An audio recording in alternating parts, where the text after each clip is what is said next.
ఓం సమర్థ సద్గురు సాయినాథాయ నమః. శ్రీ సాయి లీలామృతం 16వ అధ్యాయం. ఎందరు భక్తులు అన్ని రూపాలు. ఎక్కడెక్కడ ఎందరు భక్తులున్నా అవసరమైనప్పుడు వివిధ రూపాలలో వారికి దర్శనమిచ్చి అనుగ్రహమిచ్చారు బావ. విశ్వమంతా తన మనోరూపంగా గల సద్గురువుకు అదొక లెక్కలోనిది కాదు. ఒకప్పుడు బాంద్రాలో శ్రీమతి పురందరేకు కలరా వచ్చింది.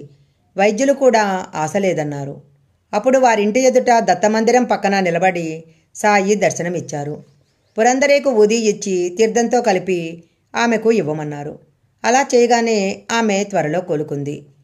ఒకసారి మహల్సాపతి పల్లకీలో ఖండోబా విగ్రహాన్ని పెట్టుకుని దేవునికి ముఖ్యస్థానమైన జజురీలే జరిగే ఉత్సవానికి తీసుకెళ్లాడు. ఆ సమయంలో అక్కడ కలరా వ్యాపించిందని తెలిసి అతడు దిగులుగా పల్లకీ నానుకొని నిల్చుండగా తన వెనుక ఎవరో ఉన్నట్లు తోచి తిరిగి చూస్తే అక్కడ సాయి స్పష్టంగా దర్శనమిచ్చి అదృశ్యమయ్యారు. ఆయన తనతో ఉన్నారని గుర్తించిన మహల్సాపతి సాటివారికి ధైర్యం చెప్పి 4 రోజులు ఉత్సవంలో పాల్గొన్నాడు. తరువాత అందరూ షిరిడీ చేరినప్పుడు సాయి, ఉత్సవం బాగా జరిగింది కదా, నువ్వు పల్లకీ నానుకొని నిల్చుని ఉన్నప్పుడు నేనక్కడికి వచ్చాను అన్నాడు. శ్రీమతి చంద్రాబాయి బోర్కర్ 1908లో చాతుర్మాసానికి కోపర్గంలో ఉంది. ఒకరోజు ఆమె వద్దకు ఒక ఫకీర్ వచ్చి రొట్టెలు ఉల్లి పచ్చడి కోరారు. చాతుర్మాసంలో తాను ఉల్లివాడను అని ఆమె చెప్పగానే ఫకీరు వెళ్ళిపోయారు. బాబా ఉల్లి తింటారు కాబట్టి ఆ ఫకీరు వారేనని ఆమెకు స్మరించింది. తరువాత ఆమె షిరిడీ వెళ్ళినప్పుడు నాకు రొట్టెలు ఉల్లి పచ్చడి ఇవ్వలేదు కదా, ఎందుకొచ్చావు అన్నారు బాబా. అవి సమర్పించటానికే వచ్చాను అన్నది ఆమె. బల్వంత్ కోజోకర్ 1911లో ఒక రోజున మసీదులో బాబా వద్ద సెలవు తీసుకొని తిరుగు ప్రయాణమై కొంత దూరం వెళ్ళిన తరువాత అదే తనకు చివరి దర్శనమని తోచి మరలా ఆయనను ఒకసారి చూడాలి అనిపించింది. కానీ అది షిరిడీ సంప్రదాయానికి విరుద్ధము.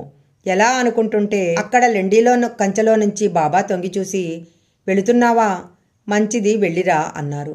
మసీదులో ఉన్న బాబా లెండీ వద్ద దర్శనమివ్వడమే ఆశ్చర్యము. రేగే తన కుమార్తె వివాహానికి 1914లో బాబాకు ఆహ్వానము పంపారు.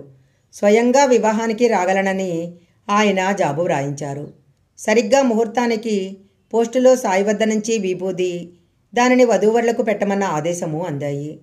అదే సమయానికి ఒక ఫకీర్ వచ్చి అతని మామగారిని 1 పైసా దక్షిణ కోరారు.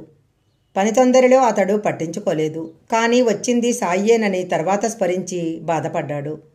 ఆ వచ్చింది సాయియే అయితే మరలా రావాలని రేగే అన్నాడు. మర్నాడు ఆ ఫకీర్ వచ్చి పైసా దక్షిణ కోరి తీసుకున్నాడు, కానీ విందారగించలేదు. దహనులో ఒక భక్తురాలు 30 నోములు పూర్తి చేసి 200 మంది బ్రాహ్మణులకు సంతర్పణ తలపెట్టింది. దానికి బాబాను ఆహ్వానిస్తూ ఆమె కొడుకు దేవ్ జాబు రాశాడు. బాబా, నా భక్తుల సత్సంకల్పాలు నేను నెరవేరుస్తాను. సంతర్పణకు నేను, జోగు మరొకరు కలిసి వస్తాము. నాకే వాహనాలు అవసరం లేదు అని జాబు రాయించారు. సరిగా సంతర్పణ రోజు ఒక సన్యాసి వచ్చాడు. 2 మాసాల ముందతడు గోసంరక్షణ నిధి కోసం రాగా తర్వాత రమ్మని చెప్పాడు దేవ్. కానీ ఇప్పుడతడు తాను నిధికై రాలేదని, భిక్ష కోసమే మరిద్దరితో కలిసి వచ్చానని, భోజన సమయానికి రాగలమని, తమకు బండి అవసరం లేదని చెప్పి వెళ్ళాడు. అలాగే ఆ ముగ్గురు వచ్చి మధ్యాహ్నం భోజనం చేశారు. తర్వాత సాయి తనకిచ్చిన మాట ప్రకారం సంతర్పణకు రాలేదని జాబు వ్రాయించాడు. ఆ ఉత్తరం తెరవకముందే బాబా, దేవ్ నిష్ఠూరంగా వ్రాసిన జాబులే అది, నేను విరాళాలకు రాలేదని, మరిద్దరితో కలిసి విందుకు రాగలనని, మాకు బండి అవసరం లేదని చెప్పి అతనిని తెలుపుకోజూశాను. నన్నతడు గుర్తుపట్టలేదు అన్నారు. అది తెలిసి దేవ్, అతని తల్లి సంతోషించారు.